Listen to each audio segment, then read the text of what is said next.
Christmas time is here. Everybody knows there's not a better time of year. Hear that sleigh, Santa's on his way. Hip hip hooray for Christmas vacation. Got a ton of stuff to celebrate. Happy holidays, Internet, and welcome to another episode of Now vs. Nostalgia, podcast about movies and TV shows of the past. I'm Jon. I'm James. This is our last of our holiday episodes for 2014, and for this one, we're just kind of going to freeform it a bit. It's going to be a little bit more relaxed, a little bit more casual for the spirit of the holiday. We're just going to name some of what we think are the must-see holiday specials, movies, and stuff like that. We've kind of compiled a list together. Some together and some, that one or two that we might have to educate each other on. Just, what we feel like is a tradition that we every year. If we don't watch this movie, kind of feel a little empty inside. So, you've been watching a lot of holiday films this season, or? Yeah. I guess it's hard to avoid them, especially if you're watching cable. So I don't have cable, so every one of these movies I actually had to seek out and whatnot.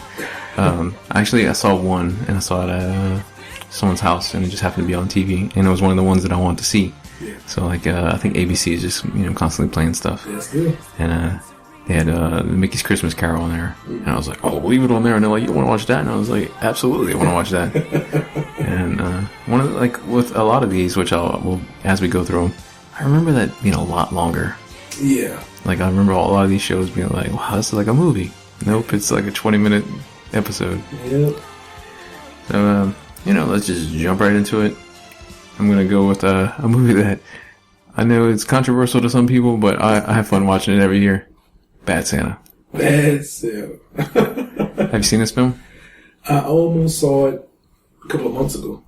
No, it's not, by any means, it's not a good movie. It's just, it's Billy Bob at his best. Yeah. But he plays I want to say Willie. I thought his name's Willie in the film, but he plays a department store Santa, which apparently he's not the best Santa, but the reason why he gets so many jobs is because he has a dwarf, the little dude. I can't remember his name, but he's from There's Something About Me, Myself, and Irene. He's been in a lot of movies. He was in Willow. The Willow kid, he wasn't Willow. Was he Willow? Yeah, he's not Willow, man. He's a little black guy. He got the dreads. Oh, the guy from Friday. Yes. But, now I'm trying to remember his name. I can't think of his name now. And Willow. Because he was one of the warriors. Yeah. Anyway. He's also Me, Myself, and Irene. He's with the nunchucks. Yeah. Well, he plays, back to Bad Santa, he plays his, assistant. He's his elf. Mm-hmm. So they get a lot of jobs because he brings an elf. They go around and they work at department stores and they case the joint and they rob it. Awesome. Well, he's a drunk, just terrible person. He's just always drunk. And one of the scenes that always just makes me laugh is he's just hitting the flask and the bottle at work and stuff. And he passes out in the Santa seat and pisses all over himself. And the little dwarf comes up, he's like, you pissed yourself. And then drags him to the back and he's slapping him around. But it has a little bit of a, holiday, it's a Christmas movie. Yeah. Cause it does have the morale and stuff, and the turnaround, a little kind of as heartfelt as it can be. And the only thing about that movie, it's kind of it's one of the last movies that Bernie Mac was in. Yeah. It's also one of the last movies that John Ritter, actually it was the last movie that John Ritter was in. Really? So it's interesting to see, because that's not wouldn't be him first mark, first when you want to think of these people, you don't want to think about them in Bad Santa. But what's one of your favorite holiday films? All right. I actually saw Scrooged yesterday, so I'm gonna talk about Scrooge today. Bill Murray? Bill Murray. Love this film. It's a movie I watch once a year. I look forward to watching it because now Scrooge I used to watch anytime I want it. Mm-hmm. But I like to now I like to kind of leave all these films and just watch them at one time. Scrooge, I like Bobcat Goldthwait in there. Yes. Really funny. And it has a good story. I love the Christmas Carol and pretty much any incarnation that you can get it in. Yeah. Whether it's the Muppets, which is on this list, Mickey's Christmas Carol, the original, live action ones. Mm-hmm. We've seen the story, in pretty much every cartoon. Yeah. Doctor Who did it, you know, which we were talking about earlier. You didn't really. I didn't remember it. But it's a Christmas Carol, and in Doctor Who they do it like with the Ghost of Christmas Past and like, you know. But yeah, for Scrooge, what's your favorite ghost? I like. Man, actually, I haven't thought about my favorite ghost. But I like the cab driver guy, the past. Yeah, because he goes back and he shows, you know, what his name was Frank. Frank was actually a good guy, you know. He was nice to his girlfriend, and then he got corporate greed. Yeah. Yeah, when they first, it was their scenes together when they were first with this Karen Ellen from Raiders, when they first are together and they're, you know, supposed to be younger. Yeah. Which Bill Murray has never looked young in his life. No. But they're supposed to be together, and like it's just a cute scene, and like she's barking and all that, like, you know, good stuff like that. And yeah, I do like him. He's funny. I remember when he walks through the door, just like, he's always chomping that cigar. Always chomping the cigar, man. I like the present one too, though. She's funny. She's just so twisted.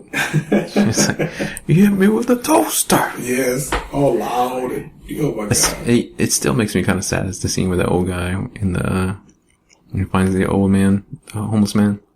Oh, the one who dies? Yeah. There's always, like, in movies like these, there's always, like, a homeless man that dies. I'm thinking of another movie with Bill Murray and a homeless man dies was, oh, man, I can't think of the name of the movie now. Groundhog Day. Oh, yeah. The homeless man that he tries to save and he dies. What about, I always thought the Grim Reaper in there was pretty freaky, too. Yeah, he opens this thing up, those little bodies of the people in there. Yeah, because I saw this movie when it originally, like, early when it came out. He was like, what the hell is that? I also used to be scared of the first ghost, his friend that appears, and like he's just arms breaking off and everything. Oh yeah, the rat comes out of his head. Yeah. The mouse. It's almost as bad as Bill Murray singing at the end. Put a little love in your heart. Oh yeah. Yeah, that's a movie. Alright. How about Ernest Saves Christmas? See, I almost watched this movie yesterday. Oh. You didn't like this movie? I hadn't seen it. Never seen it? I've never seen it. If I have, I don't remember anything. Man, it's really good. It's one of my favorite, probably my second favorite Ernest movie. Really? Ernest Goes to Camp. It's got a special place. And then, and then Ernest Goes to Jail. And then Ernest Goes Stupid, and the rest of them we already talked about. Yes. But, Ernest Saves Christmas, I remember seeing, like in, I want to say like third grade. Mm-hmm. And they like wheeled in the VCR, the television and stuff like that, you know, and like, we watched it in class and it was hilarious. And I had a crush on the girl in there for a while. Oh, the movie? Yeah. She looks like kind of like, almost like, Punky Brewster at the time. Yeah. But she was kind of spunky in the film and everything, so man, never really did anything else. Mm. But, I'd say hands down, and that movie has probably one of the best Santa Claus ever. Really? Yeah, the guy who does Santa and stuff on there. Yeah. He's just like so jolly and just got this like this nice little soft voice and everything and stuff. And it's got the guys from, if you remember Ernest Goes to Camp. It has remember the cooks? Yes. They're on there too. Because they have that one guy that does the thing with his eyes, where his eyes go like in his head. And it's funny. It's a good movie. It's fun. And of course you get to see Ernest dress in drag, you know, where he dresses as his aunt or whatever. Oh my God. You know what I'm talking about? Yes. I was reading an article about Jim Varney the other day. Just like how like he started with doing his commercials and stuff. Mm-hmm. And then like just how big he was. I mean, he did so many commercials for so many different companies. Yeah. It's just, you don't really see somebody like it that spread out so much, one character, you know? Yeah. Like somebody will get kind of like a contract and did that for life, you know? Mm-hmm. But he did everything. Ernest was, you named it. Yeah. He was like, it was like he did one for natural gas. He did one for like some trucks. He did one for a whole thing about hunting and stuff. He did the, tampon one. I mean, he just, you know what you know what I mean? You know what I mean? It's exorbitant. What's one of the other, Christmas staples, one of your traditions? Oh man. How the Grinch Stole Christmas. I'm hoping you're saying the animated one, not the 1966 animated, only 25 minutes long. See, that's another one, man. I remember that being so long. Much more, yeah, so much longer. It was commercial, man. The funny thing about this one is I wanted to watch it, and I did watch it for the holidays, but it's one of the ones I don't own. I need to go get a copy of it. Yeah. So, check Netflix. Of course, not on there. Netflix doesn't have anything good this Christmas. I mean, some stuff it's on, and then it disappears by the time you want to watch it again or something. So. But like last year they had Christmas Vacation. They had a couple of like they got some of the Mickey Mouse stuff this year. But last year they had, I want to say like 2 or 3. They had Jingle All the Way, a couple other ones. This year nothing like that. Christmas with the Cranks, I think is and that's I saw that. It was on there. Christmas. Yeah, but I want to say they maybe have Scrooge on there, maybe. I don't remember. I think Scrooge is on there. I own Scrooge, so. But so anyway, wanted to watch The Grinch. It's not on Netflix. So I went like a couple different other places, and I was like, maybe it's on YouTube. A lot of stuff's on YouTube. Well, sure enough, it is. Really? It was? But it has different audio. Huh. Like the audio is really different. Like the narrator's different. Yeah. I didn't even make it through it to see if they had the song. You're a mean one. Like, but I was like, this feels wrong. Yeah. So I just quit watching it. Now, I love the cartoon. It was always a holiday tradition. Mm-hmm. Like I remember when that or Rudolph or Frosty would come on, yes. It was Christmas close. Santa was coming. It's time for the presents. Now, it's what do you think about what did you think about the remake or the live action? Hadn't seen it. Really? Yes. Is it any good? I mean, when I first heard of it, I'm not watching that. Okay, I have mixed feelings about it. Like, for like the Grinch scenes, the key scenes from the movie, like from the cartoon. I mean, the cartoon, like you just said, is 20 minutes. Yes. This is an almost 2-hour movie. Ooh.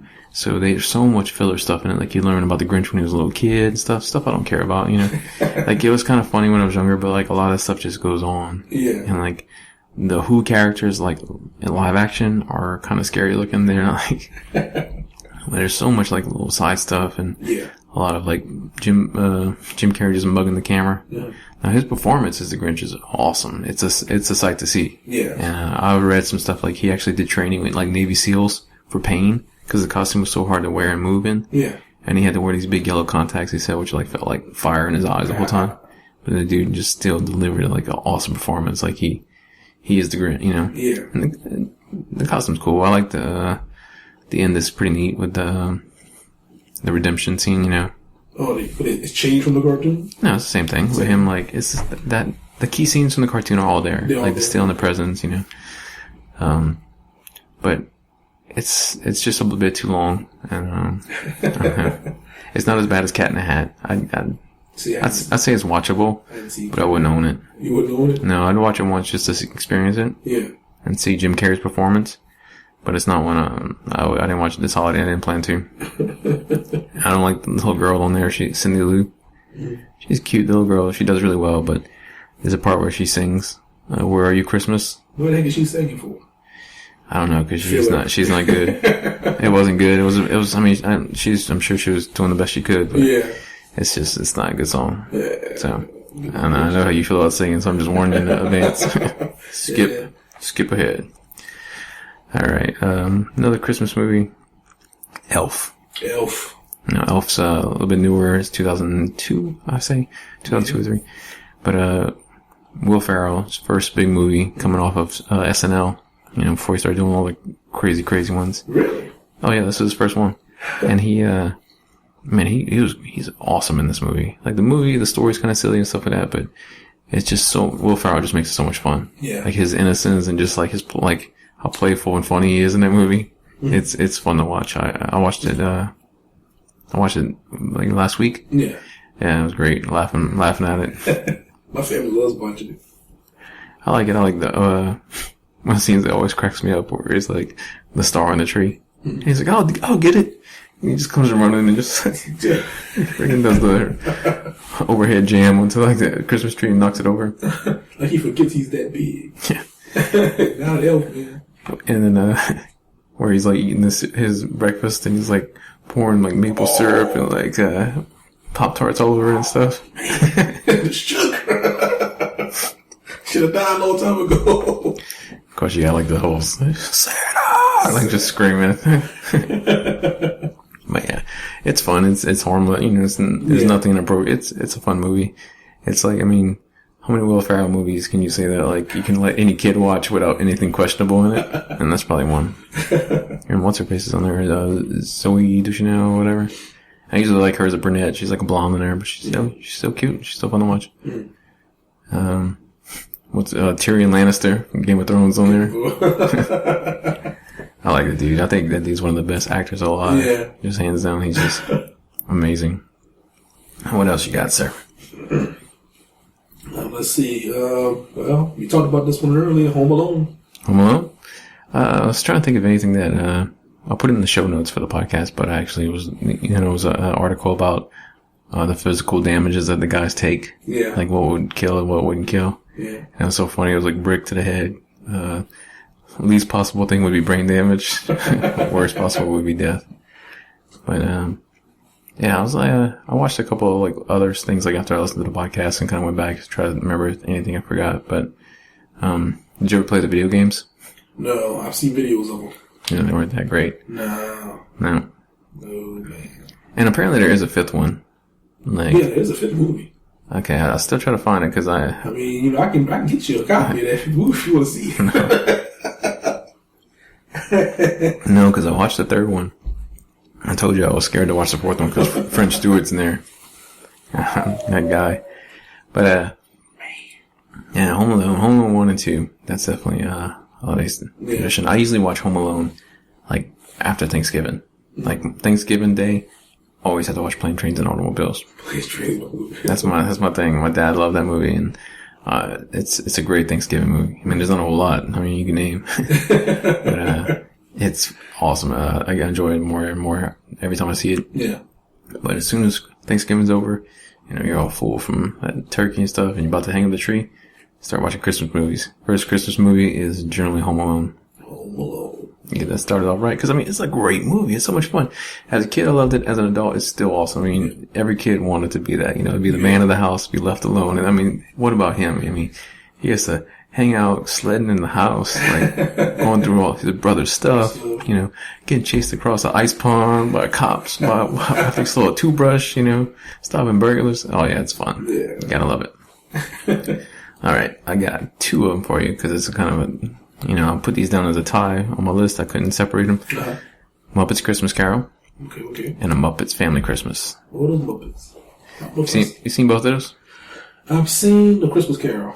See, the Muppet Family Christmas, a lot of people would just, like I told you myself, I had seen it when it originally played a long time ago. Yeah. And I remembered parts of it, but it kind of like, I didn't watch it for 10 years or whatever. It kind of slipped into the ether of the internet, like gone.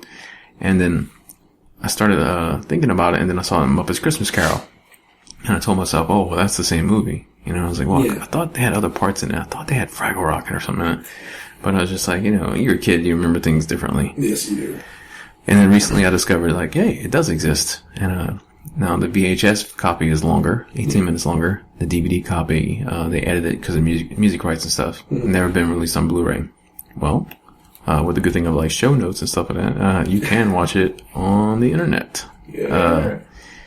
So it's actually cool. If you've never seen a Muppets Family Christmas, it's the Muppets, and they go to Fozzie's mom's house for Christmas on the farm. Yeah. And the old guy from Fraggle Rock with his dog was staying there. It was like a bed and breakfast. Yeah. And they all get there, and it's got all the greats. You got Kermit, and Fozzie, Gonzo, Miss Piggy shows up. You got Ralph shows up and everything. And some of the jokes are so good, like some stuff kind of go, like when you're a kid, they're like, not dirty jokes, but they're just a little bit more advanced. Yeah. And they had a few of those on there that I was laughing at. But, they actually have pretty much all the characters. You see all the Fraggle Rock characters. Wow. You see the Muppet Babies, which is like, I hadn't never remembered seeing the Muppet Babies except for the Muppet movie. Yeah. But yeah, you actually get to see them all. Cool scene. You get to see Sesame Street. You get like Big Bird and like the Count, Bert and Ernie. I mean, all these characters, Fraggle Rock characters, all in one like movie is pretty awesome. Wow. And, definitely, it's an hour long. A lot of fun. The Muppets Christmas Carol, I really like it. I mean, Michael Caine's awesome. It's, I like the songs, like the sets and the puppeteering and stuff in there it's so awesome. It's so fun to watch. Yeah. And I think they did a good job, like, putting the Muppets in, like, different casting roles and stuff like that. Like, had Gonzo as Charles Dickens, Kermit was, Cratchit. And I mean, man, you see Kermit the Frog cry, dude. That's like watching Optimus Prime die 4 times, man. That's, Not Kermit the Frog. Yeah, no. Is Kermit the Frog crying? Yeah, well, they got the whole scene, you know. But what's he crying for? Oh, Christmas thing, man. Tiny Tim. Well, what's the little frog's name? He always hangs out with Kermit. I can't remember his name now. Like his nephew or something? This is Kermit's nephew? Yeah. Because Gonzo has that one. Oh, I can't think of his name. Gonzo has that rat with him. Rizzle the rat. Yeah. And his friggin' his chicken girlfriend. Camilla. Well, the funny thing about the Muppet Family Christmas, there's a turkey hanging around the house. And he's like, the sunglasses, you know, too cool for school. It's kind of like, and Gonzo's just like, yo, man, you might not want to come in here, man. Because they got the shelf, you know, like, boy. Yeah. Like, he's hanging around just like going nuts, cooking everything. And like, dude, you don't want to come in here, man. He's like, the chef's right there and you're a turkey. You're a turkey? And, he's like, tell me, you know, well, so Gonzo tries to look out for this dude. And next thing you know, dude's all macking on Camilla. And just all over. Like, hey girl, let's go pecking around the yard and stuff like that, you know? And Gonzo, I was like, man, you should let the chef kill him. That's right. You messed up. Alright. There's another Christmas movie you got, sir. Alright, since we're talking Muppets, Emmett Otter's Jug Band Christmas. See, now, before we did this, we kind of just went down and make sure we had some stuff a lot of our stuff in common. And, there's a couple that I didn't have that I had James didn't have, and he had a couple that I didn't have. And he has this one movie that I've never even heard of. So tell me about this movie. First, how did you miss this? I don't know. I don't know what it is. Well, for one, Emmett and Otters? Yeah, Emmett Otters, like Emmett E-M-M-E-T. Okay. If you put in Emmett Otter, it should pop up. Jug Band Christmas, 1978. It started out as a HBO special. And it's Jim Henson, you know, him and his puppets. It's about 45 to 50 minutes long. The first time I saw it was on HBO. I probably was maybe 8, 9, 10, somewhere around that age.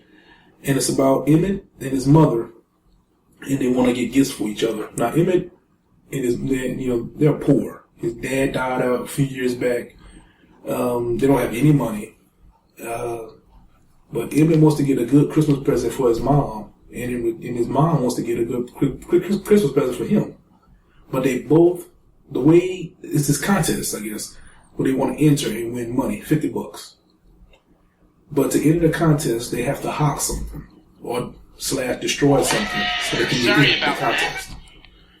Found it. You found it? It doesn't look familiar to me, but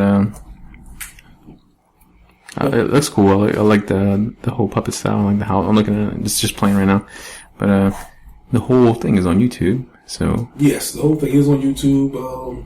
It's like a VHS version of it. It might be unedited because since once I think I was telling you earlier that Disney got the rights of some of Jim Henson's Muppets. Right. So Kermit is in the movie as basically an intro and also, kind of explain one scene to the next. I think I saw him at the beginning. And he's taken out. If you get the DVDs, he's taken out of it. I have to check that one out. But yeah, never seen it. Oh, man, it's great. A lot of little songs in it that I actually enjoy. Nice songs. I watched it with my kids a couple of days ago. My daughter was singing the songs along with it, so it's good. All right, I got one for you. No. Now this one, I don't think it's a good movie. You don't think it's a good movie? No, I used to like it a lot. But like, the last 1 or 2 times I watched it, I've just been like, kind of rolling my eyes, but enjoying it for different reasons. And that's Jingle All the Way. Jingle All the Way? You don't like that Jingle? Oh, I like Jingle All the Way. I think the movie, like the whole plot and the whole, how much you have to suspend the belief for everything in the movie. Yes. Everything. I mean, it's a cartoon basically, the whole movie. Like, but it's fun to watch Schwarzenegger in there. And the little kid from Star Wars before Jake Lloyd. Yeah. Before he turned into and of course you got his oh god, his name's gonna slip my mind now. Who? Saturday Night Live. Phil Hartman. Oh, Phil Hartman. Yeah, yes. Man, I love Phil Hartman, man. It's so sad about him. Yeah. It always makes me mad just thinking about that. Cause that dude, I just can't imagine what he'd been doing now. Cause like, I loved all of the stuff he did. Troy McClure and stuff. But, Jingle All the Way is just, it's a fun movie. It's just about, they made a sequel. You know that? No. Made a sequel with Larry the Cable Guy. Really? Yeah, so I was kind of thinking about like some of our favorite holiday films. Christmas Story, Christmas Vacation, Jingle All the Way, which, I mean, you know, it's in this list, we're talking about it. Yeah. Even Rudolph and Frosty have all had these horrible shit on your childhood sequels. But Jingle All the Way, Sinbad, man. Sinbad. He's like, give me your shoe. No. Sinbad's he makes an awesome cameo in Always Sunny in Philadelphia. Yeah. Oh, yes. Sure. Yeah, he's like, give me your shoes. But, give me your shoes. Yeah, Jingle All the Way. It's got two. And, nobody wants Booster. That's what I always think about. Yeah. I always think about that. When I think about that movie, I always think about Schwarzenegger just, Jamie! He can't recognize his dad with his bad accent. Man, I was watching a Schwarzenegger movie. I was watching a clip from Twins. Twins. You know they're making a sequel to that, right? Really? It's called Triplets. Schwarzenegger's in it? Yeah, everybody's in it. Danny DeVito's in it? Yeah. Oh my God. They found out they have a third brother. Who's the third brother? Oh man, you'll never guess in a million years. I'll give you 5 guesses. 5. That big? 5 guesses. Can I get a clue? Yes, I'll give you a clue. Alright. 80s alumni. Okay. That's it? That's the clue? Yeah. 80s actor. Every time you guess, I'll give you one more clue. Okay. 80s actor. Let's see. Mel Gibson. No. Played a cop. He played a cop. Danny Glover. No, but the right race. Alright. Let's see. Not Mel Gibson, not Danny Glover. I'm staying with Lethal Weapon. Who else was in there? What's we call it? I never saw Rock. The Rock. No, not The Rock. Chris Rock. He was in Lethal Weapon. Yeah, but he's not 80s, so. Chris Rock's in the 80s? I guess that would be late 80s, early 90s. Yeah, Chris Rock was 80s, so. Two more. What's the next clue? Let's see. Stand-up comedian. Alright, let's go. Sinbad. Eddie Murphy. Eddie Murphy. Eddie Murphy. How is Eddie Murphy? How? How is Dan DeVito? Yeah, in Twins, they show a picture of everybody who was involved with the little project. I don't remember seeing any black people or any dark people in that picture. Somebody's gonna find another photo. Hey, they're gonna like digitally add Eddie Murphy or somebody in the background of that picture. Charlie Murphy. Yeah. That'd be awesome. Change Twins. But yeah, it's Jingle All the Way. I don't know. Jingle. Let's see what you go. What else you got? Let's see. Oh, Nightmare Before Christmas. Nightmare Before Christmas. Yeah. Yeah, it was funny because, like, it sounds terrible, but I put off watching that movie for the longest time. Mm-hmm. Something about it, I don't know, at the time, like, when it came out, I didn't see it. Yeah. So I had it on actually had it on UMD. Like, PSP, UMD forever. Well, I was on it that long, huh? I had it for a while. And, I was on a plane flying and I was, like, bored. I was flipping through my UMD, so I was like, let me watch something. So I watched that. And I just remember, like, I thought it was so awesome. Mm-hmm. But it's become one of my holiday staples too. I watch it every year. Yeah. And it's funny because, like, I can watch that movie anytime. Yeah. But it's a fun movie to watch on Halloween or Christmas. And actually, I told you about the Disney Rewards before. Mm-hmm. I just got Night Before Christmas in 3D. Yeah. For free from, like, the points and stuff, which is pretty cool because that's a movie that I tried buying a couple times in 3D, and every time it was just, like, ridiculously overpriced. $35 for it, you know. Yeah. A movie that doesn't even look that... It looks cool in 3D, but it doesn't look amazing. Yeah. You know, it's not like my next transition. I was about to say. But, what do you think about Nightmare Before Christmas? It's, do you think it's, I know, like, it has, like, a huge marketing thing, you know, like, you see, like, the clothes and the shirts and the stuff, and, you know, it's in games and everything and stuff like that. And what do you think makes it so unique and so... what do you like about it? I like the way it looks. You like the songs? I like the idea. I actually like some of the songs.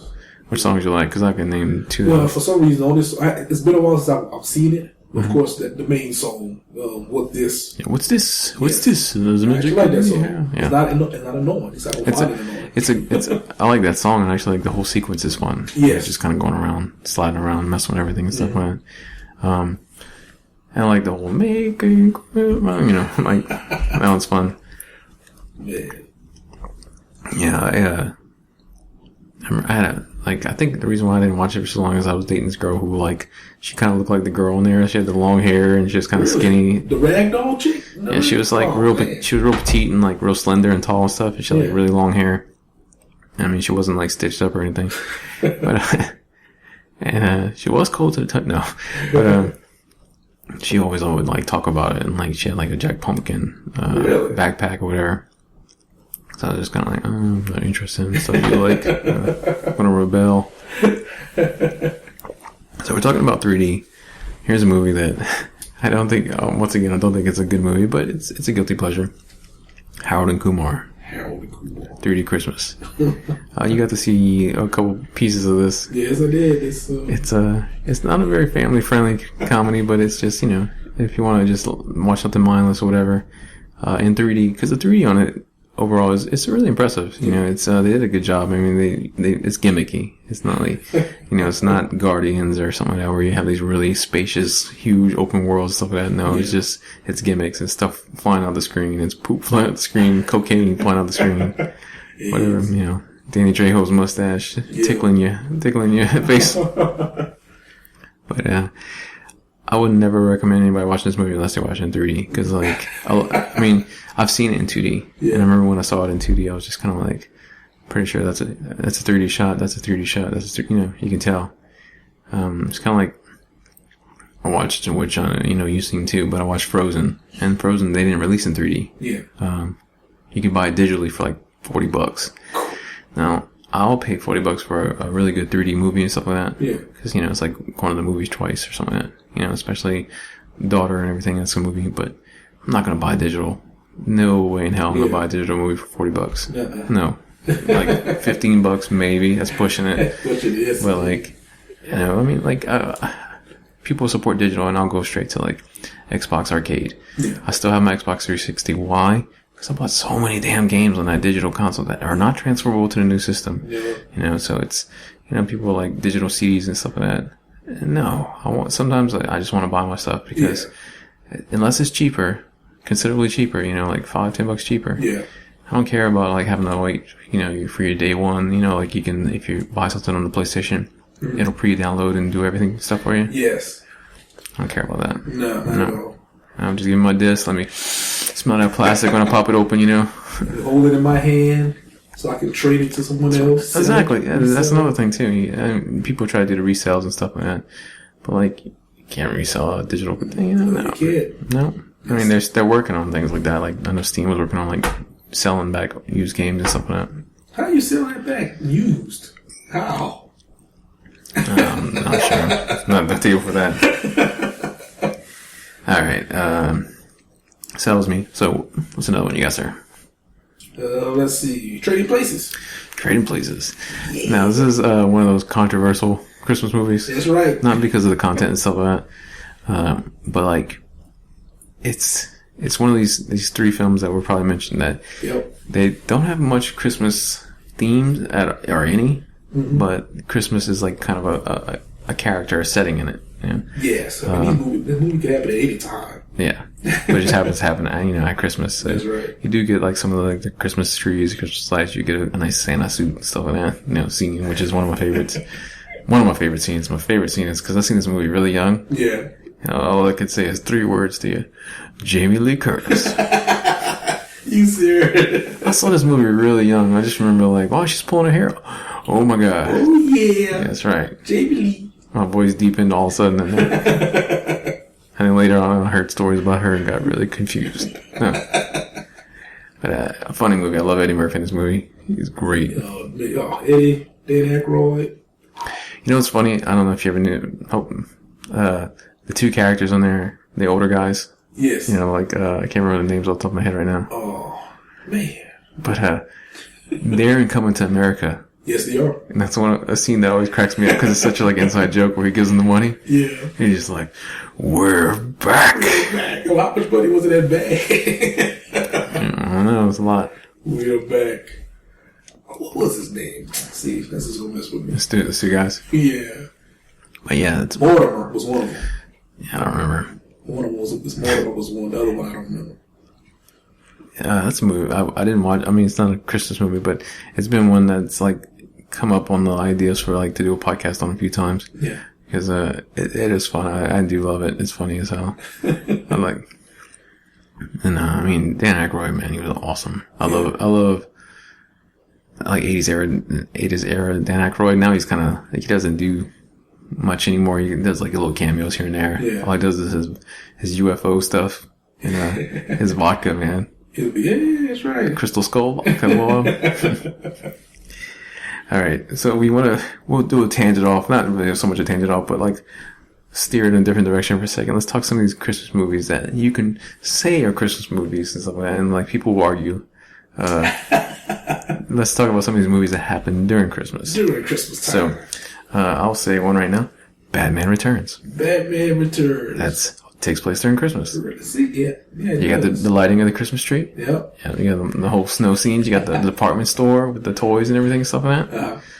They even have the freaking mistletoe line. Yep. A mistletoe could be deadly, but a kiss could be even deadlier. Yeah, we just kind of mentioned this movie a couple of times. It's batshit crazy. That movie's nuts, man.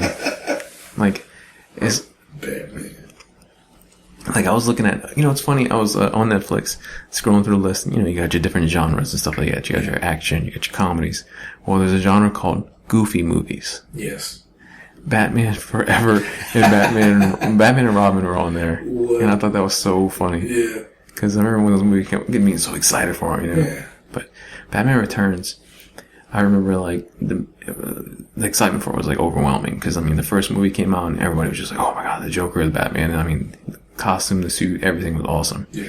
The sequel looked even more. I had two villains this time. You had Catwoman and Penguin, and I thought Danny DeVito was awesome. Like, he was sick, he was gross and stuff like that. He was, different take on the Penguin. Michelle Pfeiffer was pretty hot. And then you get. I think I like the whole scenes with Christopher Walken. I can't remember his name was on there because he was like kind of like the third kind of filler and villain. Mm-hmm. Max Shrek. That's right, because he's Max Shrek, which is actually, here's some trivia for you, is the name of Nosferatu. The Nosferatu film. It's from there. That's where they got that, because Tim Burton's a big goth, all that stuff fan. Yeah. I love the miniatures. One of the scenes that always sticks out to me is just a really weird scene where, like, they put a bomb in the Batmobile, and he's, like, controlling it with the stupid little car. Yes. It's bad. But, favorite scene in there, hands down, is where he's driving the bat ski. Mm-hmm. Down the tunnel, and like these little penguins are coming up with the missiles and stuff. Yeah. And they shoot a missile like at the bat ski or whatever it is, and he does like this loop in the tunnel. Yeah. And he just kind of looks over his shoulder like, was that he's like, was that really a freaking penguin with a missile? Like, and it's so just smooth and stuff. Like, it's just kind of like, and then like his eyes, he doesn't say anything, but his eye kind of goes to the corner of his head, like, what the hell? And then like just goes back to the tunnel. Man. All right, another one of these films. And you know what was coming? Lethal Weapon. Lethal Weapon. Another Christmas movie. Well, it takes place during Christmas. Yes. It even starts with Jingle Bell Rock. Yeah. Yep, Jingle Bell. And then they got the girl in the window. So, I mean, that's a Christmas opening. You got a couple of the scenes, the key scenes. You got Mel Gibson doing the deal in the Christmas tree lot. Yeah. This is the beginning. A couple other parts when they're going around. And then, of course, the fight at the end in the front yard with Gary Busey. But they got the Christmas tree, like they bust through the wall and everything. Fight in the water. Was it rain or did somebody break a sprinkler on or something? It was a hydrant. Yeah. So I think it was raining, but I remember a lot of water. Yeah. Alright. And can you guess what the next one is? No. Nope. Gremlins. Gremlins takes place at Christmas. Yeah, I mean, in fact, Gizmo is going to be a Christmas present. That's right. And then you got Christmas music in there. You got freaking the Gremlins actually like popping. One of them pops out the tree, starts trying to stab the mom. He stabs her in the shoulder. Yeah, that's funny. That movie and like Raiders was one of the movies that was really pushed to make a PG-13 rating. Because you could take a kid like it's PG, it's totally fine. Yeah, it's fine. And, no, it's Temple of Doom. Sorry, not Raiders. But those movies came out at the same time. And they weren't the ones that made the first. They weren't the first ones to be PG-13. Do you know what that first PG-13 movie was? What was that? Patrick Swayze's in it. Roadhouse. No, that's from 90s. Roadhouse is not PG-13, buddy. That Roadhouse is rated R. That's right. Rips some throats off and banging. What's the name? Yeah, it's all coming back to me. But Patrick Swayze in it. The movie with him dancing, dirty dancing, at PG-13. Nope. No. Shucks, I don't know that. Well, Jennifer Grey's in it. Really? Charles. The movie Red Dawn. Wolverines. Yeah, that's right. I didn't know that. Yeah, it's the first one to be come out as a PG-13 movie. That movie's what, 84, 85? That's right. But Gremlins 2, yeah, was one of the ones in like Temple, because in Gremlins 2 you had the whole scene when the mom like kills the gremlins. Yeah. Like one in the blender and the microwave and stuff. In that same year you had Kalima. Oh, I love that scene. Just give her brother with the put his chest, trying to take his heart out. It used to freak me out, man. When I was a kid, I was watching it with like the corner of my eye, like through the cracks of my eyes, because the dude's still alive, you know. What's he saying? Mom moves today. Mom moves today. Yeah. Like something like Does he? Well, the heart burns, but he's okay though. Oh, yeah, they dip him in the thing. Yeah, that's right. I mean, that's not the scene that caused the people to be upset. It's the freaking scene with the dinner scene, man. With the freaking monkey brains and really that scene, and not the burning heart scene. and snakes and everything. I just remember that movie always being really gross, like because of that scene. You have the heart where he's got to reach his hand in the thing.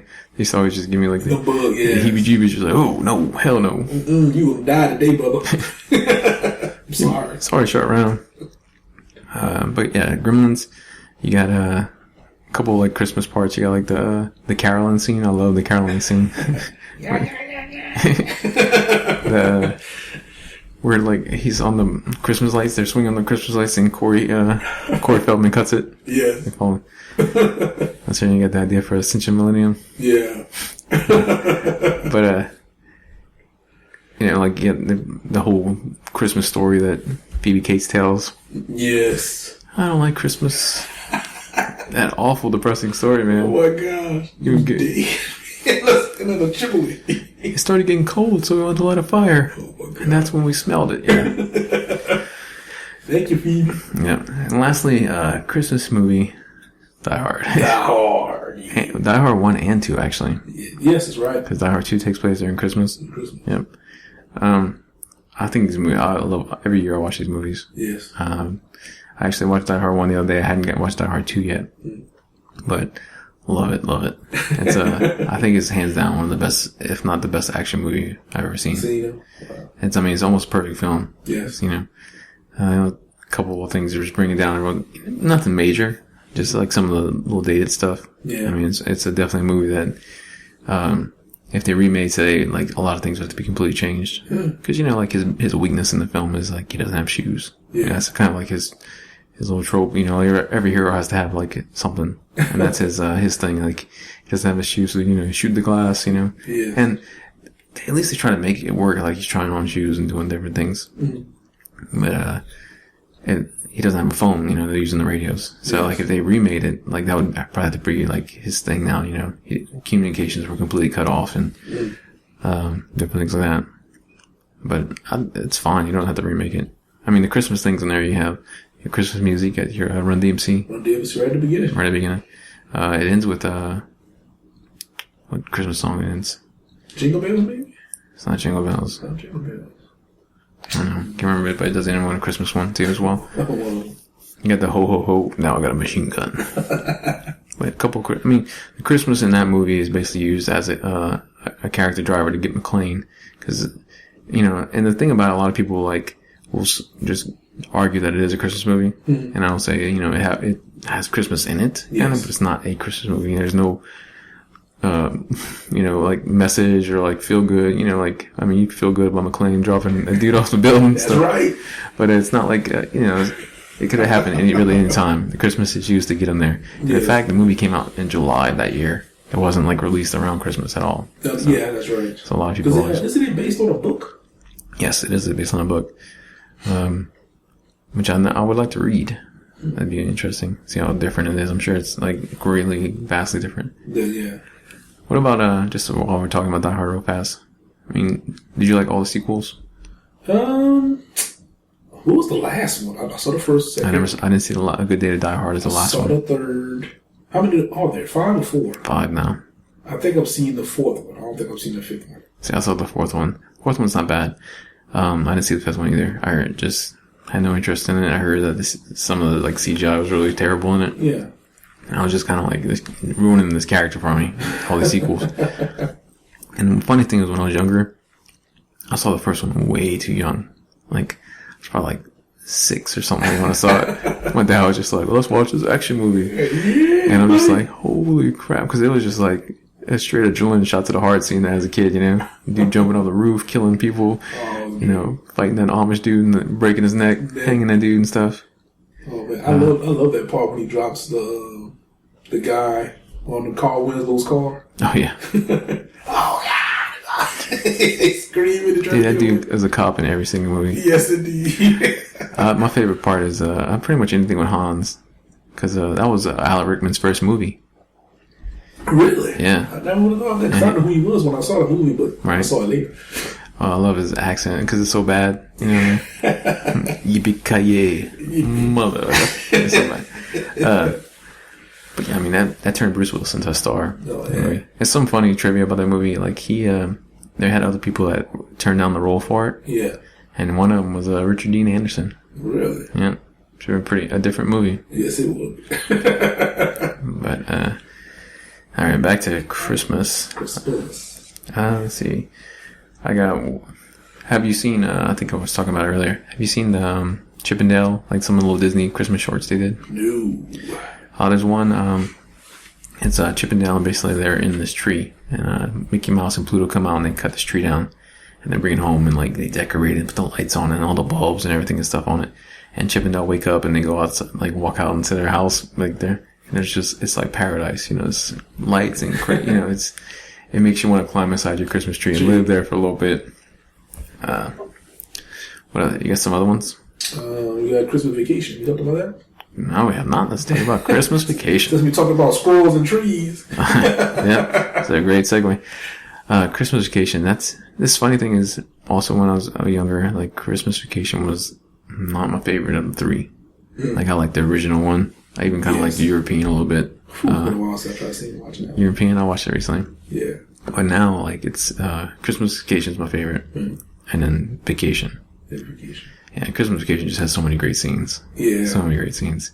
And I actually have something to talk about Christmas Vacation but what's your favorite scene in the movie?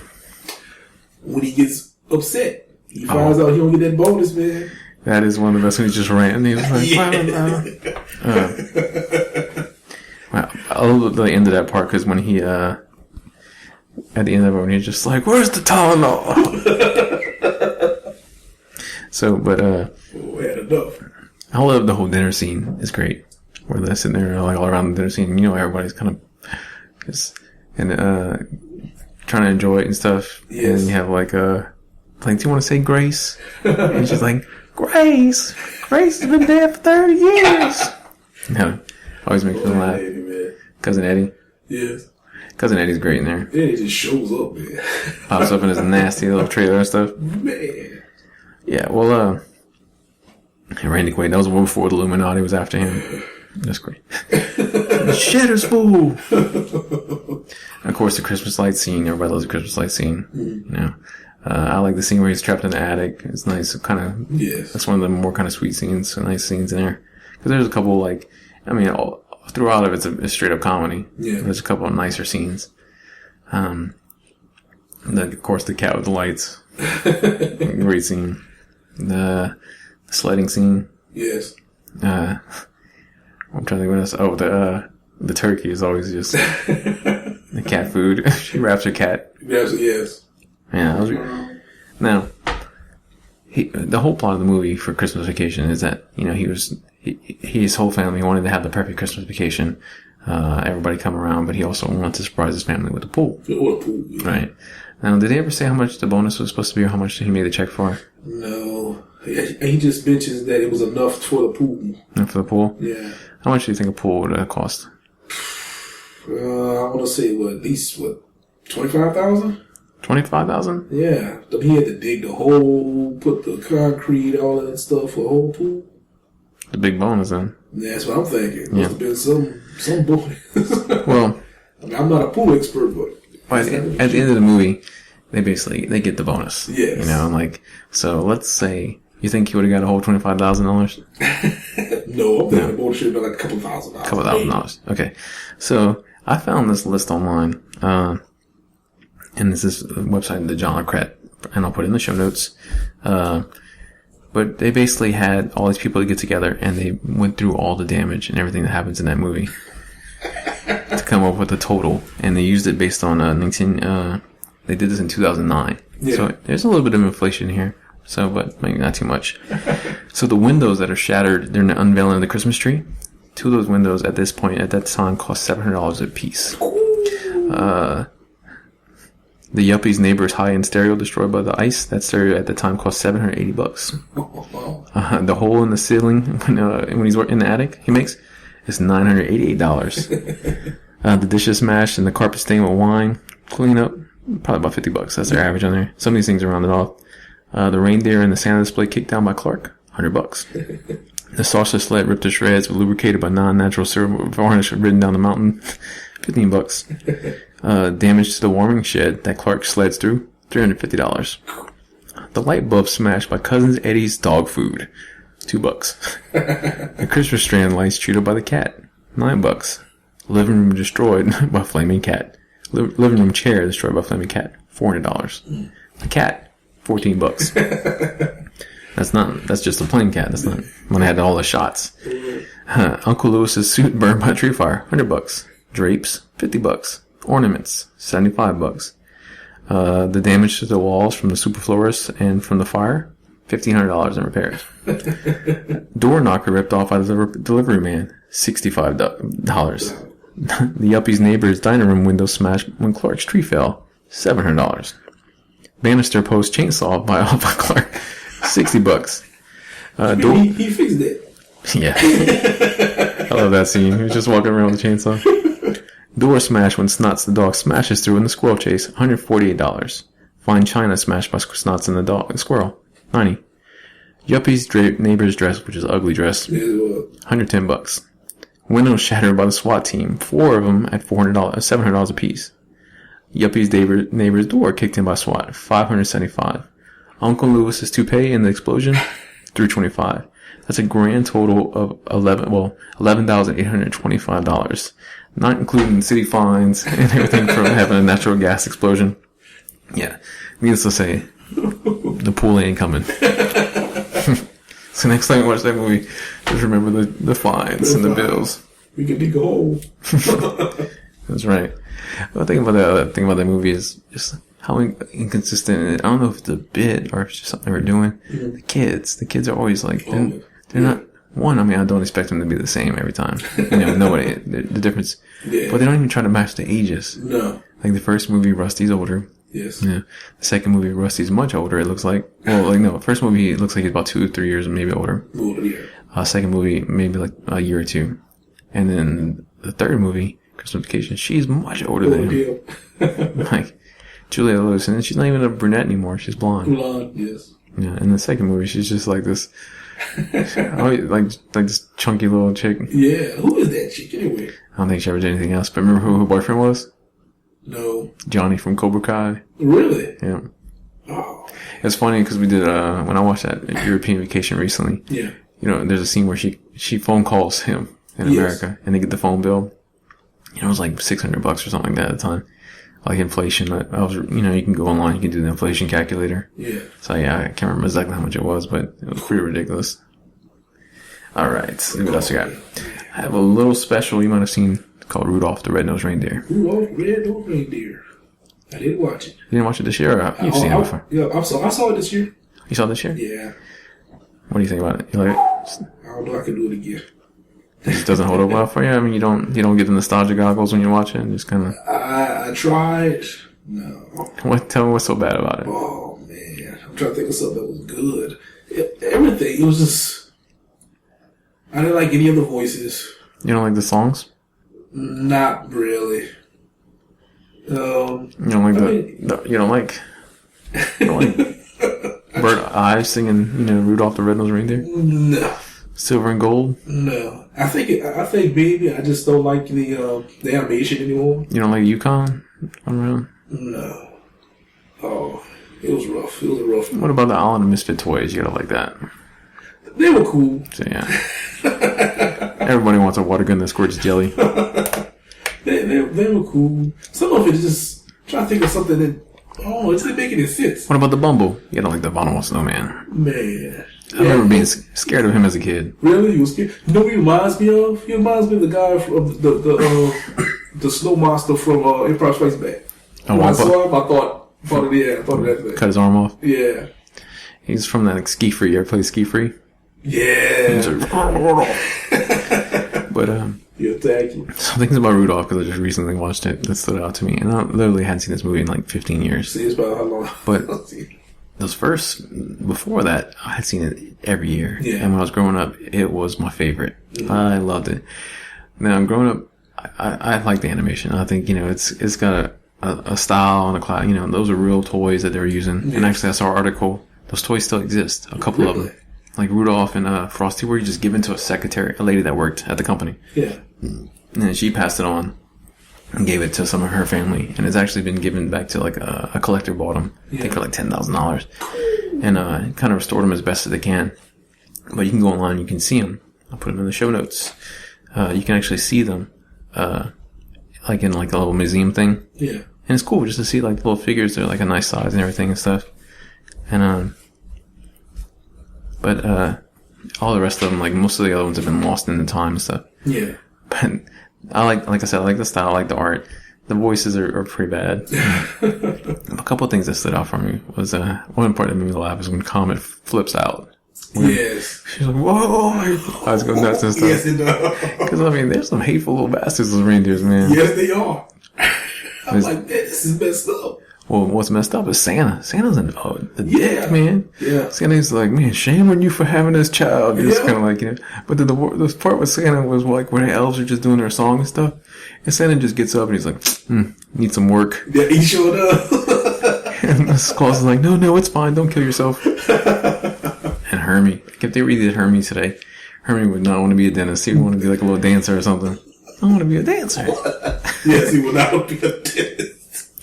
But, oh boy. It's fine. It's up. It's 20 minutes. I enjoyed it. And it does go by pretty fast. Yeah. I remember it being, like I keep saying, but I remember it being so long when I was a kid. Commercials had to be the commercials. Must have been.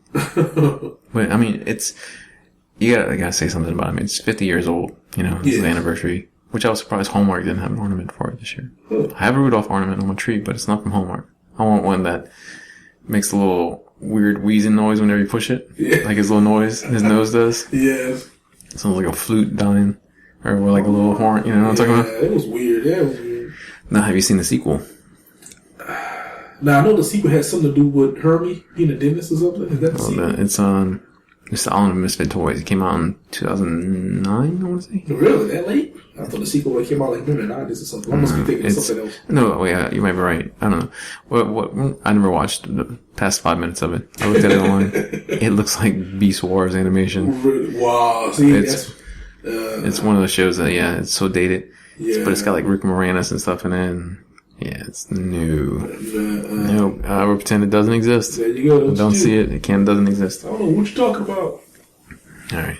And with that, I have to ask Frosty the Snowman. Frosty the Snowman. I did watch Frosty.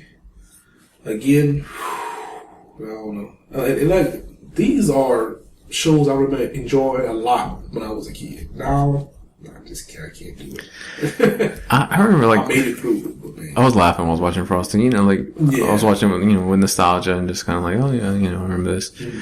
And laughing at something that just, because you're looking at it with adult eyes. Yeah. There's no way you can't, there's no way you can just put yourself in that mindset, But one of the couple of parts that made me laugh was just, the kids are all outside playing their shorts, and they and Frosty's not he wasn't a likable character to me. I don't remember what I liked about him as a kid. He seems kind of creepy. And then, the magician guy, I'm thinking the whole time, just give the guy back his hat. It's his hat. I don't care if Frosty's alive. What's that back? Well, maybe make a trade, buy the hat from him. I don't know. Get the rabbit. Yeah. Pocus. One thing about Frosty is, takes the girl with him to, the snow and, basically nearly kills her. And then like he gets it's so fast. It goes by so fast. Well, when they're walking down the street, there was a place that said pipes and cigarettes. Yeah. I just remember that.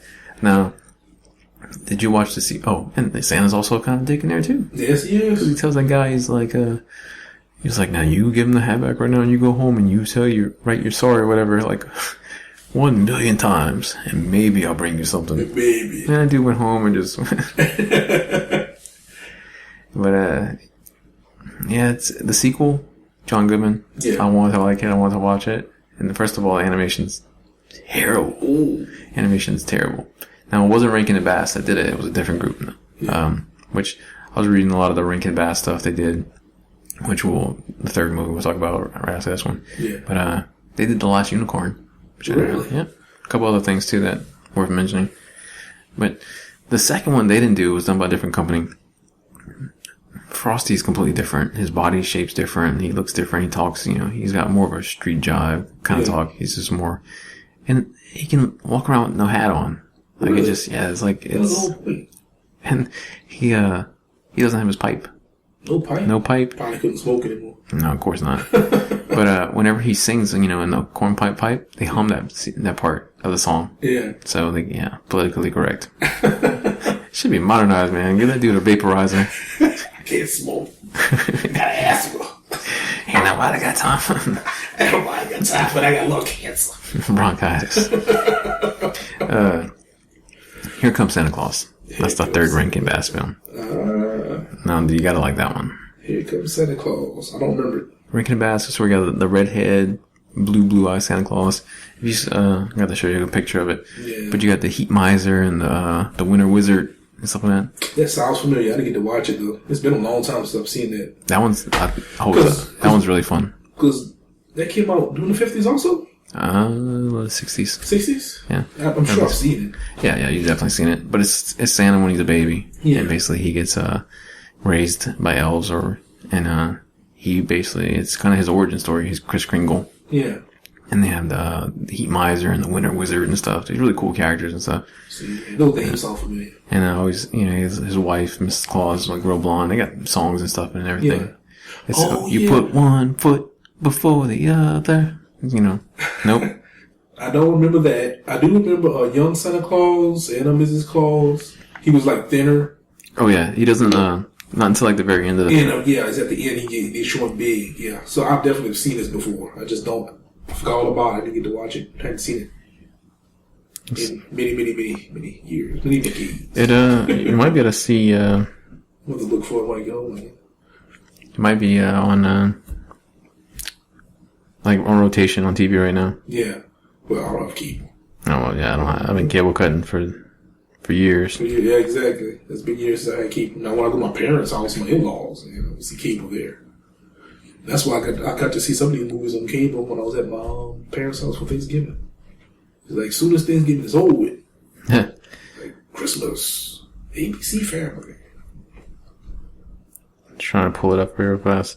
Yeah, I don't know if it's been playing on, and it's Fred Astaire in this one, because all of them have, different... Fred Astaire. Different, wouldn't you see him, he looks like the postman, he's going around doing his little thing. Yeah, see, yeah. I can see it in my ear. There we go. I remember that. Yeah, because it was the narrators. Yep, that's it. I'm happiness away. Doesn't a smile on Christmas morning scratch out a tear, crying on a Saturday? How did I forget all about that? Not much. And you better be getting home, too. And remember, behave yourselves. Behave yourself. Because Santa can still look into his magic snowball and see just what you're up.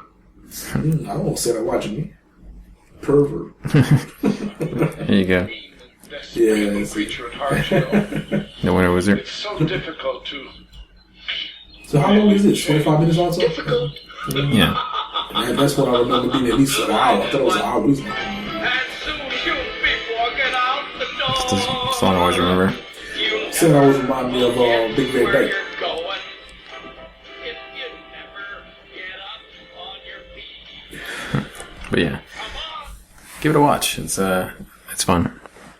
But yeah, Snow Miser, Heat Miser, and stuff like that. Yeah. Fun stuff. Alright, what else you got? Only got one left. That's gonna be your favorite one? Yep.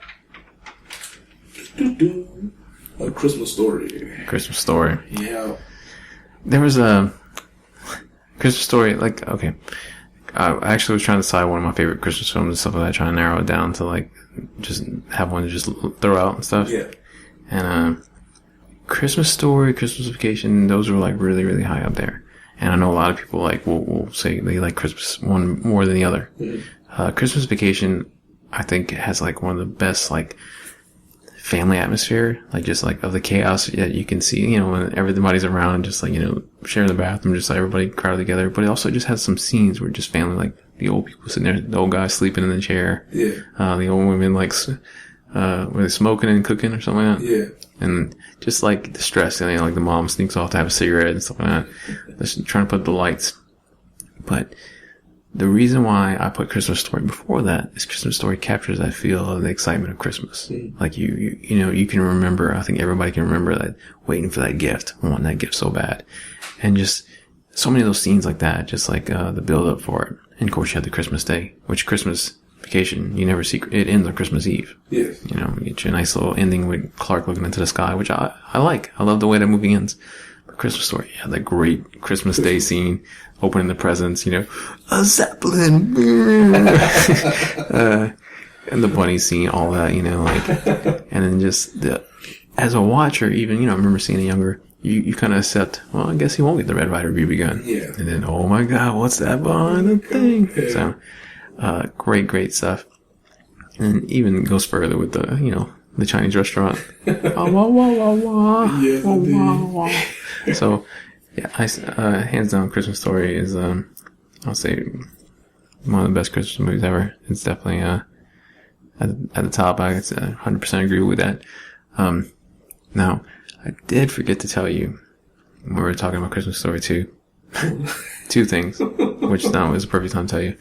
And once again, reaffirm, because if somebody's just, you know, listening to this podcast, they never listened to anything else, they didn't listen to the other Christmas Story podcast, they just like searching for Christmas movies, and maybe you've never seen a Christmas movie, and you're like, oh, well, you know, Christmas Story, maybe I'll watch the second one since it's newer. No, do not watch the second one. And there's just two more reasons why.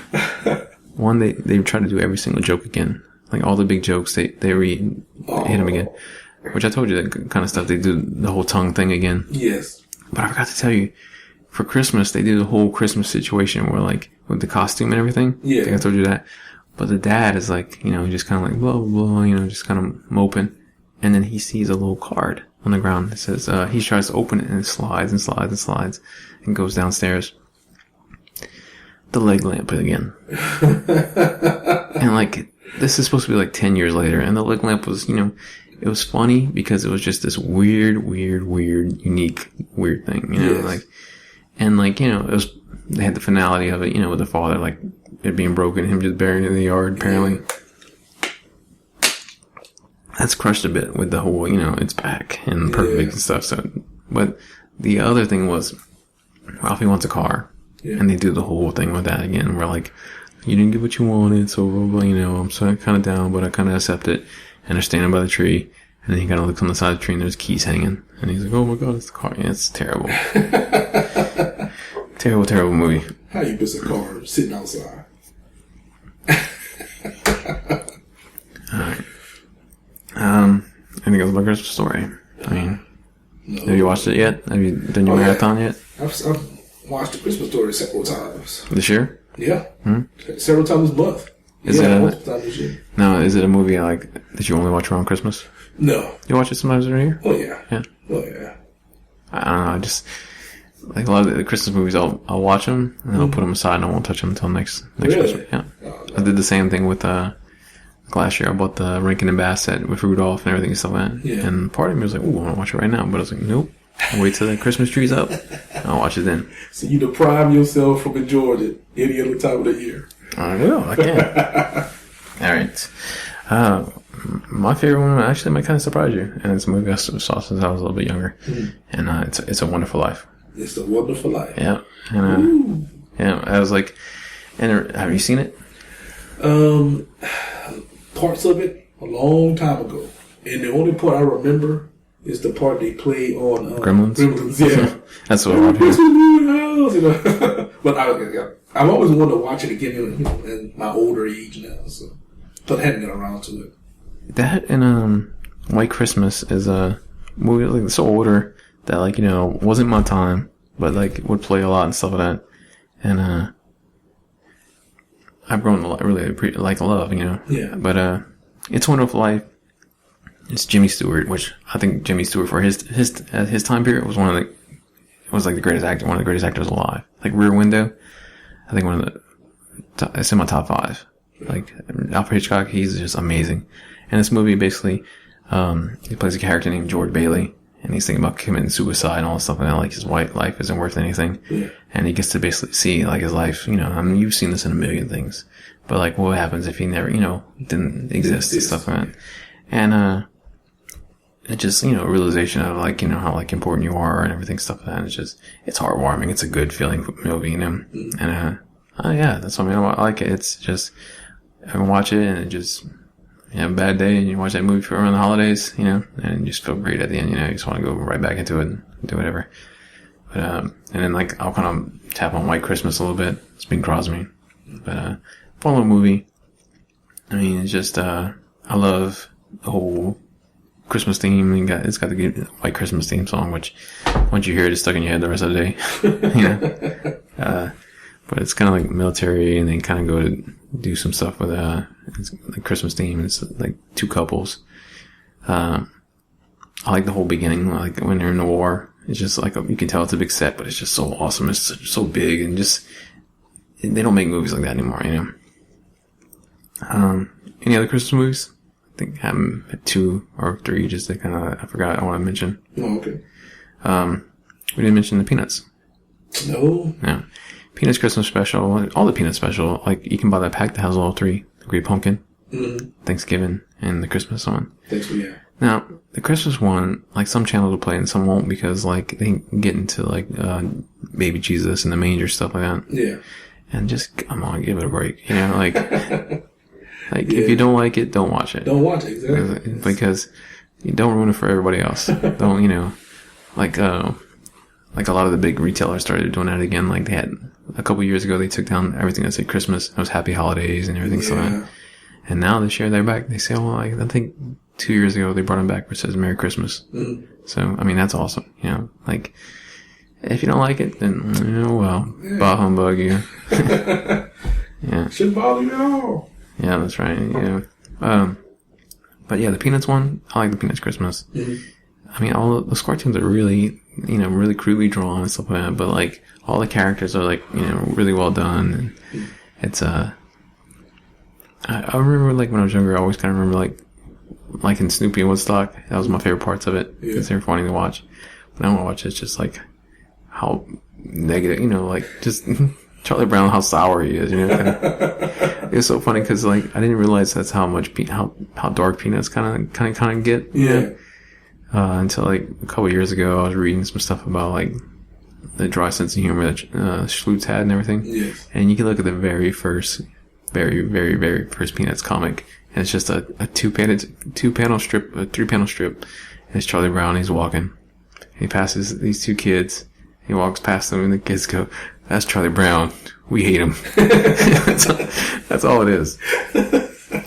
Another one, Polar Express. Polar Express, yeah. Now, Polar Express is, you have to tell me a little bit about it, because I actually hadn't seen it, and I know it's a staple for a lot of people. Man, it's been a while since I've seen the Polar Express, and it's not one of my favorites. I always found it to be a bit strange. The train comes, the kids leave their house to get on the express, and it takes them to the North Pole or Santa's house or something. Isn't it, and Tom Hanks sings, he sings and dances on the train. Oh, man. They're singing about hot chocolate. It's a hot chocolate song, which I think is weird. It's a weird song. I don't know if I want to watch it now because I'll tell you something. I want to say it was like maybe 4 years ago. We had gone to Sam's. Yeah. And they had Polar Express hot chocolate. And it was like had shaved peppermint pieces in it. Yeah. And oh my God, it was so good. Was it? Like it was amazing. So like everybody would come over and be like, "Hey, you want some hot chocolate?" I'm like, "Sure." So I'd pick some couple of Polar Express hot chocolate, and they'd be like, "It's so good." And I was like, "Yeah, I need to go buy some more."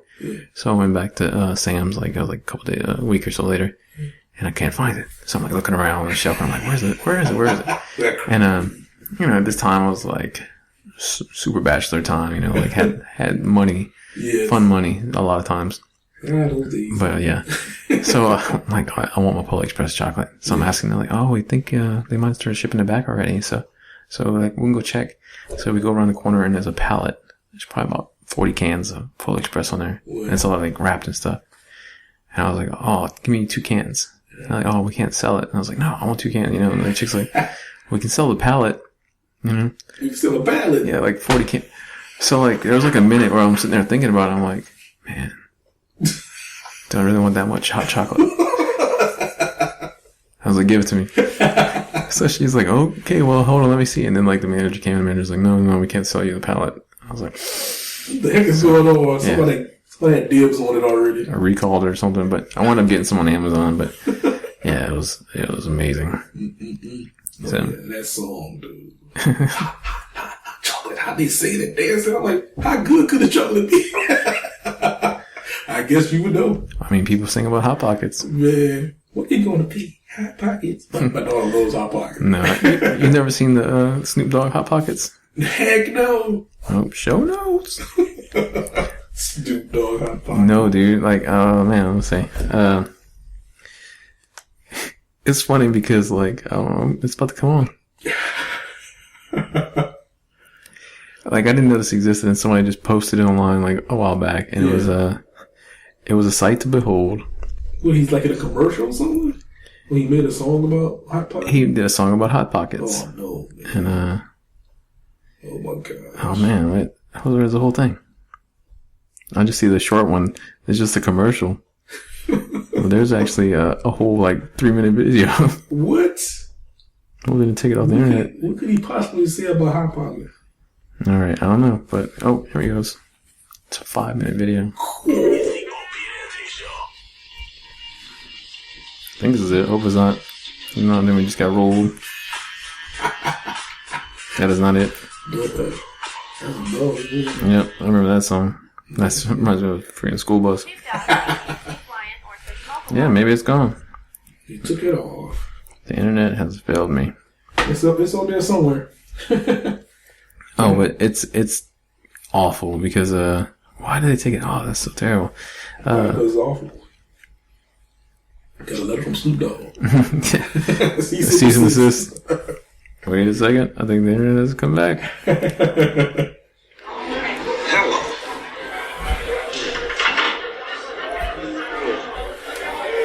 I just heat it up to eat it up. Heat it up to eat it up. The heck is that? That's crazy. It's already crazy.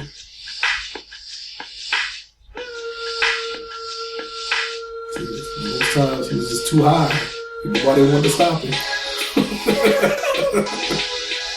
Michael Williams on a bike. Kids in the crib, ma. Huck it like it's hard. Huck it like it's hard. Huck it like it's hard. When the crater's got a hold of you, huck it like it's hard. Huck it like it's hard. Now, this goes on for quite a while, but there's only one thing in this world that can make this shit Sunday worse. It's a rap video. So, I'm just jumping ahead. Oh my gosh. Oh, there he is. Eddie Milanakis, the worst rapper ever. He was a little comedian. He had a little show for a little bit. Yeah. He was on that movie Waiting and stuff. Yeah. But this dude, he's a grown man, but he looks like a child kind of. He sounds like a kid. But he tried to be like a rapper for a while.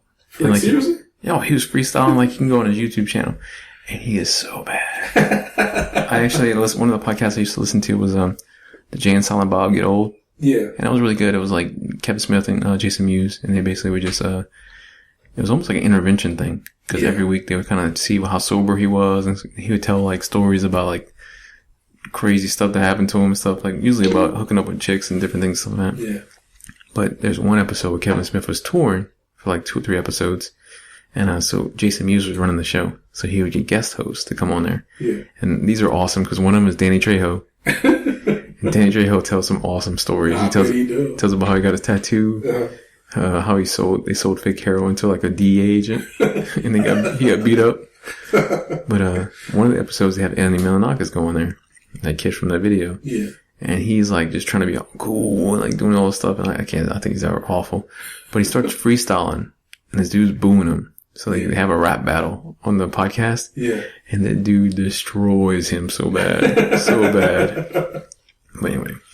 Let's see. Another Christmas film. The Mickey's Christmas Carol. That's I think the last one we got. Mickey's Christmas Carol.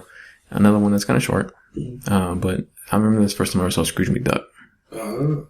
And I think it was, I want to say it was like Hardee's when I was a kid. Like you can go and you get a Happy Meal, and they had like the little stuffed animals from Christmas Carol, and we had a bunch of them like Donald and Scrooge and Mickey and Minnie, because you didn't see a whole lot of Minnie. No, you still don't. Still, yeah. Mm-hmm. Any other like Christmas? Another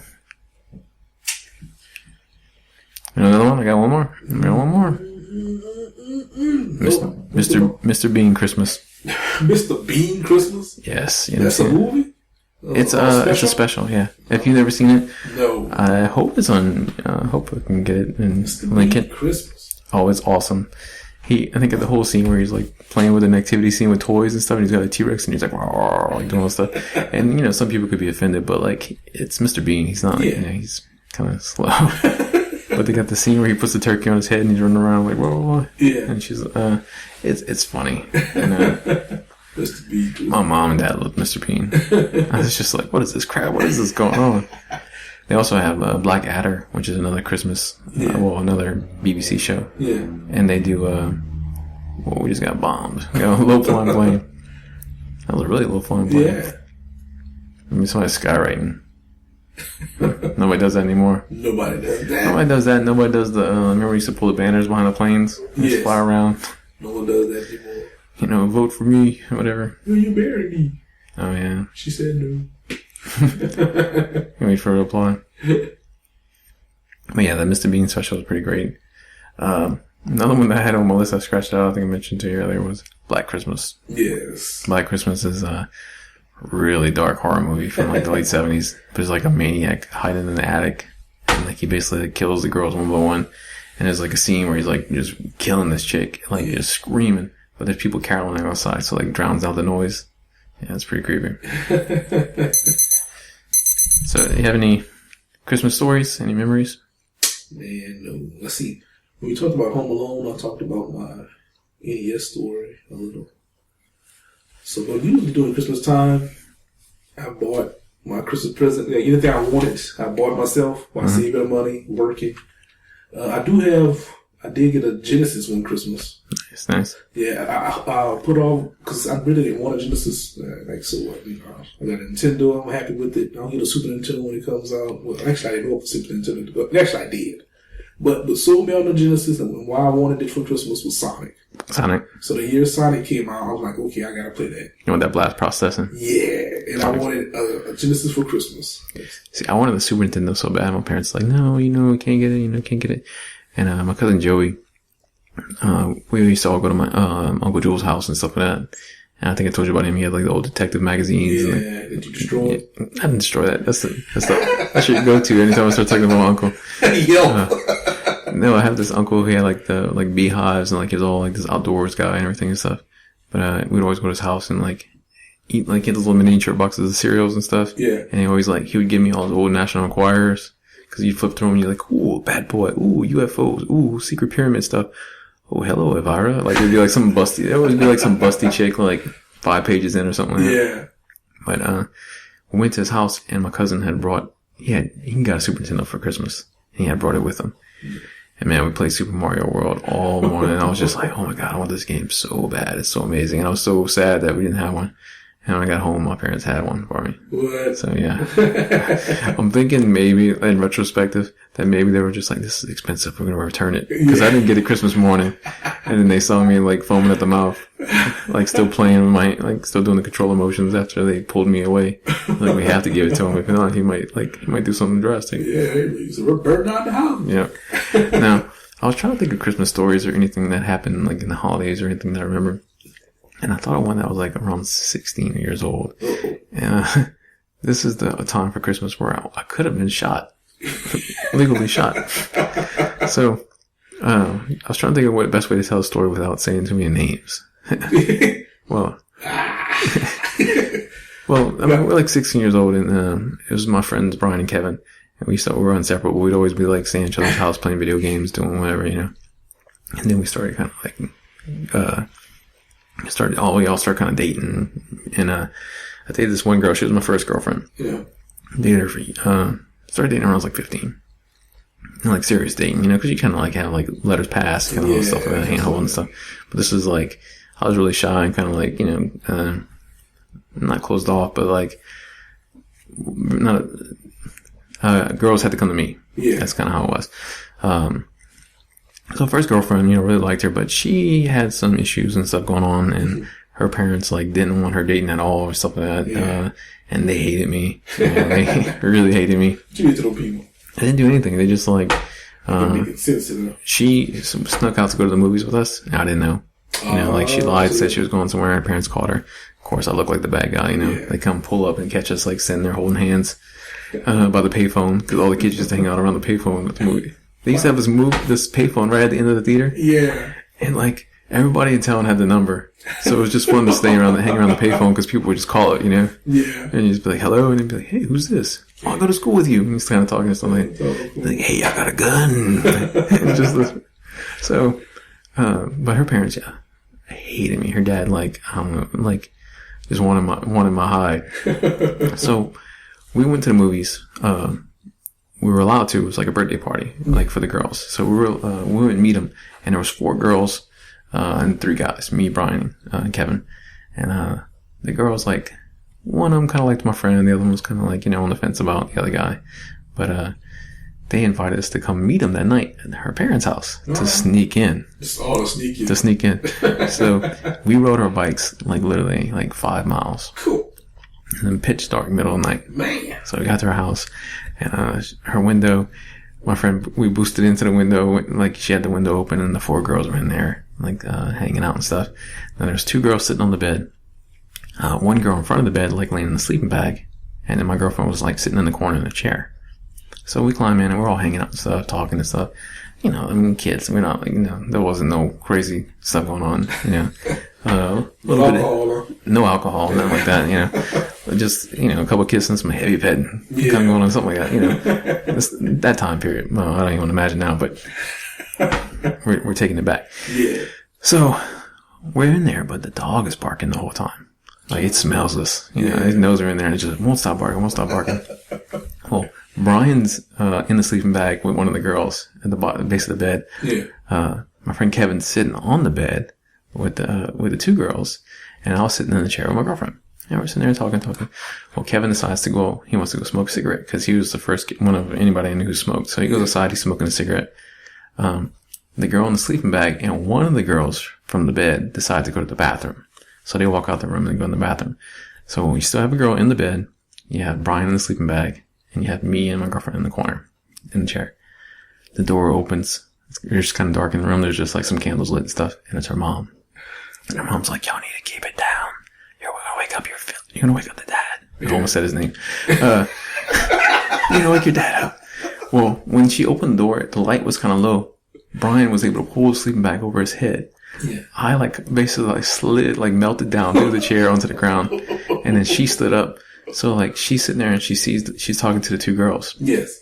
Kevin's outside. You know. Well, while she's talking, she's like, "Y'all be keeping down, blah, blah, blah, you know, don't wake him up." The other 2 girls reach into the room behind her. Like, you know, "Oh, excuse us," and like come in the room, you know? Yeah. And like, even in the middle of the night, she does simple math. Yeah. She's like 1 girl in the corner, 1 girl on the bed, a body in the sleeping bag, 2 girls right here. That's 5. Yeah. She rips open the sleeping bag, and there's Brian, like, just like wide-eyed, terrified. And she's like, "What are you doing here?" And he's like, "Who are you?" And he's like, "Brian." He said his name. So she runs in the other room, and like, you hear get up, there's a boy in the house. There's a boy in the house. And boy, like, lights are coming on and everything and stuff. So we're running for the window, putting my shoes on, Brian's trying to climb out the window. She comes running back to check, Yeah. And like, it's just like the Kill Bill eye contact with me and her. And she's like, get your gun! So, needless to say, we were caught. Oh, God. They had, in the living room, they had the four girls sitting on this sofa. Yeah. And then across from them on this love seat, they had Brian and Kevin just staring at each other. And then in the kitchen, like, was me, like, and her father, like, sitting across from each other at a table. Yeah. And he was on the phone with my dad and everything and stuff like that. Why y'all didn't run out of the house? Didn't have shoes on, just didn't happen, man. Man, you leave that stuff, man. I'm going to tell you a short story about my brother. Wait, this one's almost done. Okay, go. So, he's sitting there, he's tapping his gun on the table the whole time, like, staring at me and stuff. Well, my dad gets there, and he's like, yeah, I could have killed your son. I had the right. He was in my house, blah, blah, blah, and all stuff. And my dad was just like, man, he's like, I'm going to tear these boys a new ass when I get home. He's like, I can't believe I'm sorry they disrespected you, sir.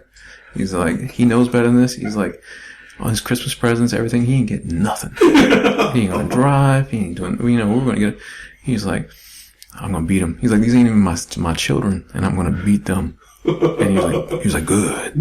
Beat them boys. He was like, make sure they never come around here again. So we drive off and we're scared. Yeah. My dad's like, are y'all retarded? He was like, don't go to anybody's house. He was like, get them girls to go meet y'all somewhere. He's like, what? That man could have shot you. I was like, oh my God. It's like, he never told my mom. Yeah. And stuff like that. But I always remember he was just like, come on, man. He was just like, it was so funny. So that happened around Christmas. That's Christmas time. I was going to ask you, when does Christmas come in?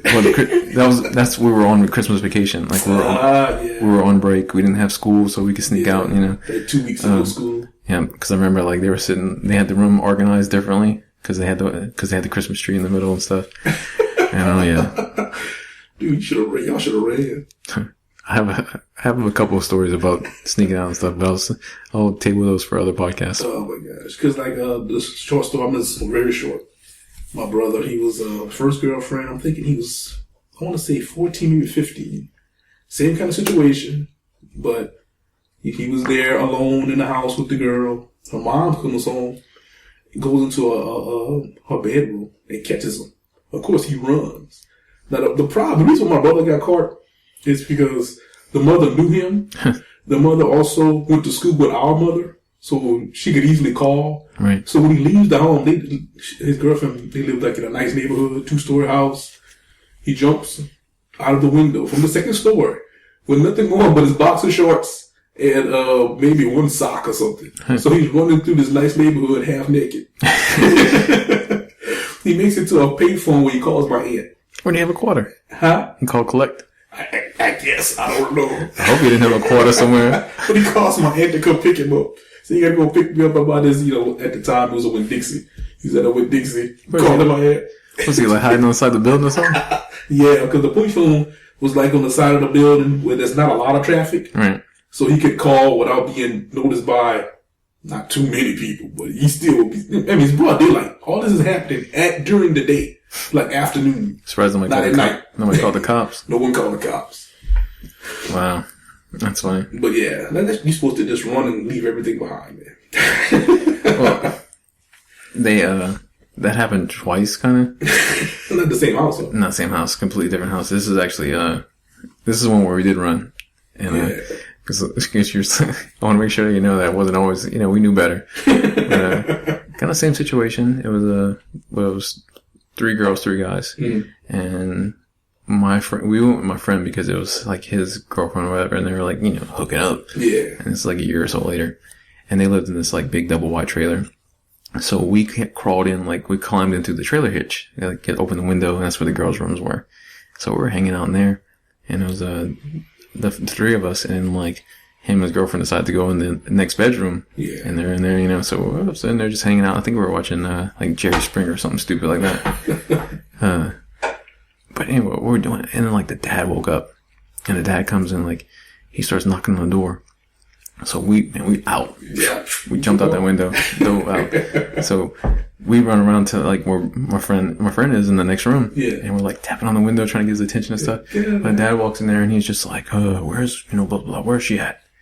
Well, they tell her she's in the next room. Yeah. So he goes down and he starts banging on the door. And he's like, what you doing in there? There's a boy in there. Like just beating on the door. We can hear him from the window, you know? Yeah. So the window slides open. Like, here comes some pants. Here comes a shirt. Shoes. Hat. Because all flying on the window. Now we're trying to help a man out. Yeah. Because this window does not have a hitch on it. Does not have a step. You know? Yes. It's just a drop. So we push the bike right underneath the window. So the man can step out, step on the bike, and get on the ground, and we can run. Man decides the best course of action is to dive out the window. Yes, indeed. Into the bike. Face first. He like busted his lip straight up the middle and stuff like that. And he don't care, man. He scoops up his pants, scoops up his stuff. We're right down the street. I got time to bleed. But yeah. It was so funny because it wasn't close to my parents' house where we went. It was a couple of miles. But one of us had a backpack on with, I think some water and something else in it. But we had a Ouija board because the girls wanted to play. And, you know, this is the time, like, Waxwork, all these other movies were coming out. So, like, people like kind of stuff like that. And, so we brought it over there and we played it and, you know, it was stupid. Somebody's always pushing it. Yes.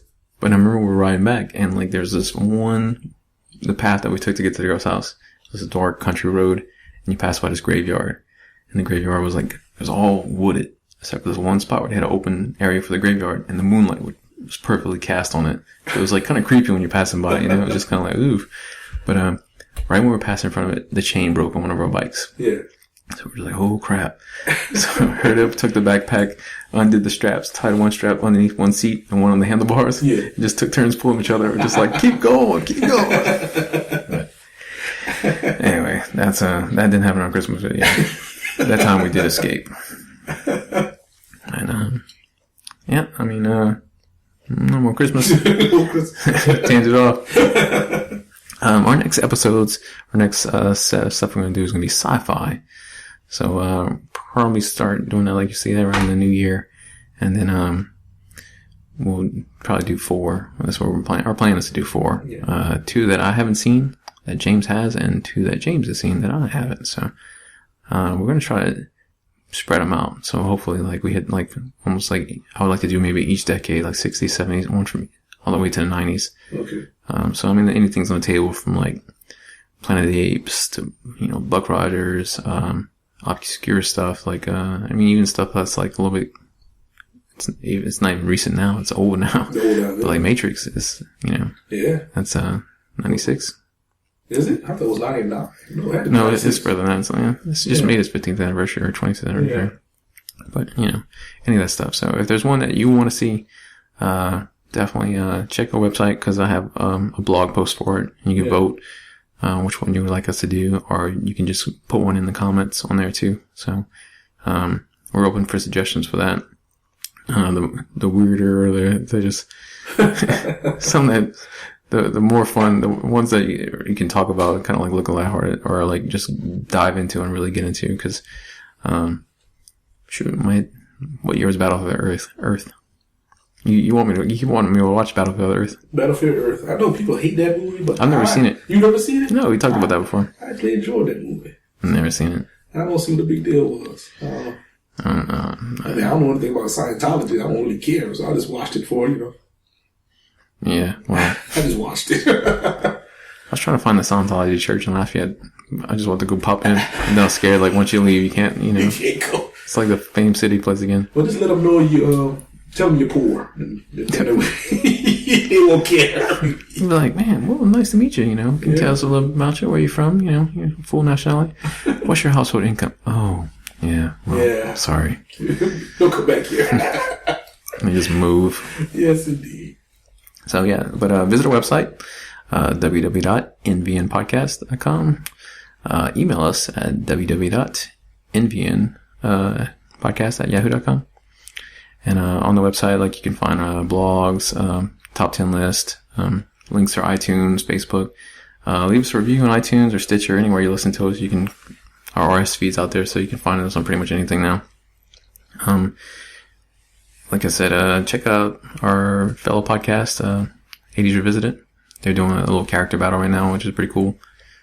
They did their second round. Did I tell you about that? Mm-hmm. Second round, Ariel versus, it made me laugh. It was Ariel versus the guy from Halloween 3.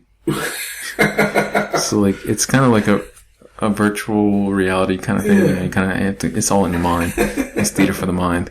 But basically, they had like it was a arena. So sometimes the arenas will change depending on the fighters and stuff like that. So for Ariel, you have to have, she has to be able to swim. Yeah. So they have waist deep water. So the guy can still walk around and stuff like that. But he's an old guy. Like, everybody brings to the table what they have. Yeah. So this guy got drowned pretty quick.